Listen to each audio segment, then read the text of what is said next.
fire.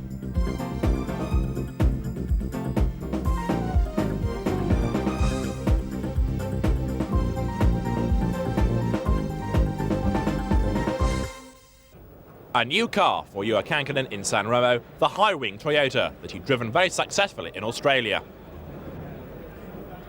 No, it's more difficult for sure here, but let's say it was very promising result from the new car there, and we did a lot of kilometers testing there, and I have been testing the car the whole summer, and it has improved a lot, so since that, so interesting to see how it's going here.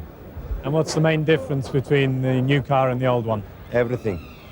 There is not much the same. Let's say it's easier to answer what is the same.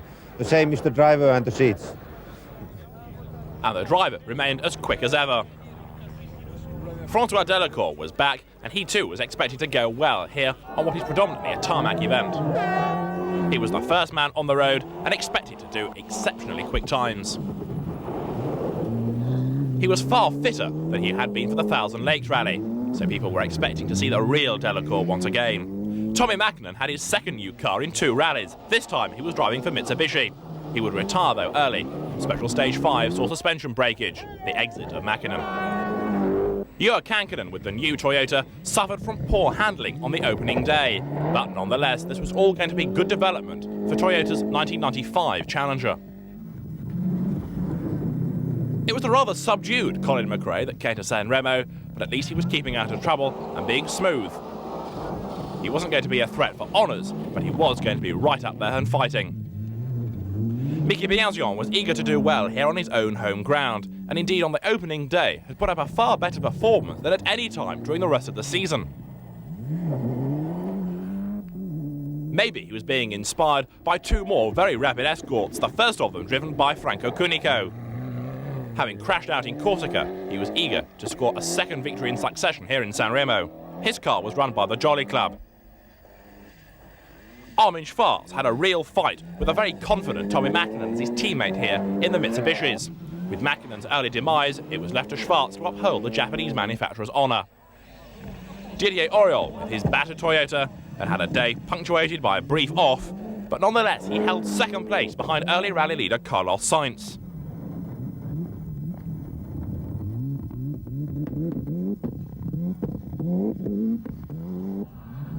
Bruno Thierry was going well, but he'd been delayed by the massive crowds.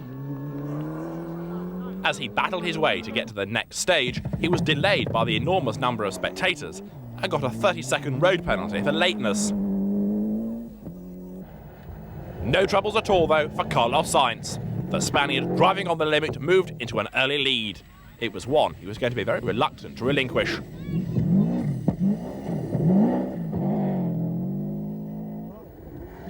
The second of the Jolly Club escorts was driven by Malcolm Wilson, who by now was the British Rally champion. He was equal third with Biasion on the opening day.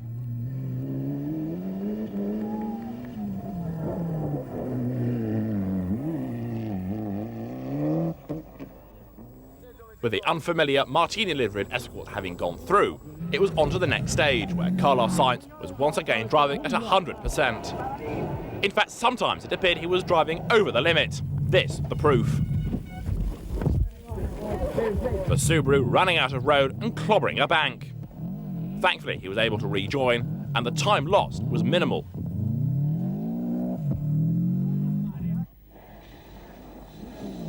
The battered Subaru continued. Although Carlos Sainz wouldn't be quickest on this stage, he maintained his lead. Malcolm Wilson, a tremendous showing. As on last year's RAC rally, he was up to third. Bruno Thierry was in 5th place, ahead of Colin McRae, and his Escort 2 was going better than the other works cars driven by Biasion and Delacour. Biasion was tumbling down the order, and Delacour would retire on Special Stage 11 with engine failure. That was a great blow to the French driver, and it left Didier Auriol as the leading Frenchman now. He was in 2nd place behind Carlos Sainz, and just as in Argentina, we were set for a battle royal between the two of them. While he was running, Delacour was spectacular, but on the 11th stage of the event, the engine finally gave up the ghost and he retired. Biasion briefly headed the forward fight. As the engine, though, hit problems, he dropped out of his 3rd place battle with Thierry and Wilson and slipped down the order. Armin Schwarz was on his last World Championship appearance of the season, and really it had only been the drivers that had helped the Mitsubishis get so far up the order, the car still being short on development. Schwarz will drive for Toyota in '95. Colin McRae wasn't really showing the same rapid pace that had become normal. He maintained a good position in the top 10, but one interesting comment emerged from Dave Richards during the event, which was that there were going to be no team orders on the RAC rally. Juha Kankkunen had to run on asphalt spec diffs on day 2. It's better than nothing, he said, but it didn't really help progress in the new Toyota with its very wide track. On to the final day, with Carlos Sainz still leading, but behind him Didier Auriol was mounting one of his famous charges. That was a worry to Sainz, and so too was the fact that he developed a misfire, possibly fuel-related, as that misfire was worse on right-hand corners. Auriol was really flying now. He closed the gap from 1 minute and 13 seconds to 45 seconds to 38 seconds to 21 to 10, and then Auriol was through into the lead, eventually to win by just 21 seconds. If Sainz was disappointed, Auriol was elated. He would go to the RAC rally with an 11-point advantage in the championship. Miki Biaggion eventually fought his way back up the order and finished in a fine 3rd place. He'd been helped in part by other Fords having problems, and 2 more drivers suffering dramas on the final day. The first of them was Malcolm Wilson. He would go off the road, and while co-driver Brian Thomas ran off to go and get more help, Wilson tried to get the car back on the stage. He did so, and then set off, trying to work out where Thomas had got to. Wilson had to drive round 3 corners before he eventually found his breathless co-driver, and the time lost in getting the car back on the road had been 8 minutes.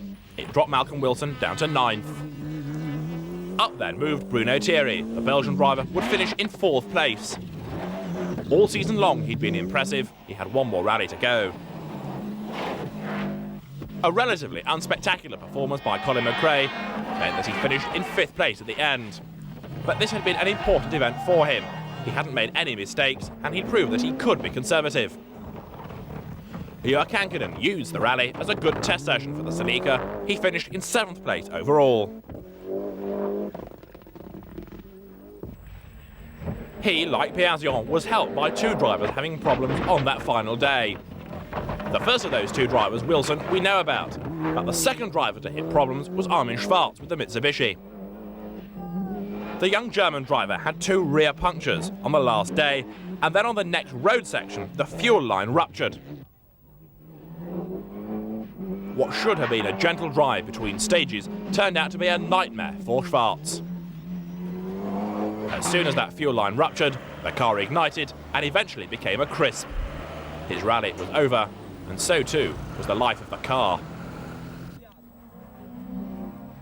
The Formula 2 battle went the way of Alistair McRae, once again showing that the Nissan Sunny GTI is now a match, if not quicker than, the regular Formula 2 winning Vauxhall Astra.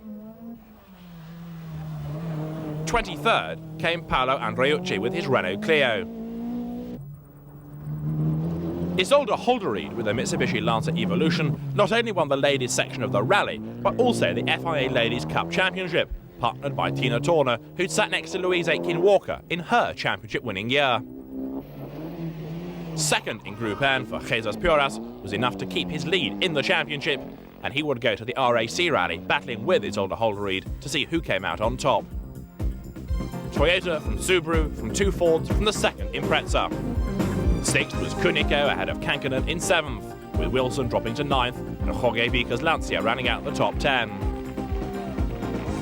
With just 1 more round in the championship to go, Didier Auriol had extended his lead over Carlos Sainz, and he was a delighted winner in Sanremo. There were 11 points between the 2 championship protagonists, with Kankkunen in 3rd. The championship was heading to Britain and the Network Q RAC Rally, with the World Rally Championship going down to the wire.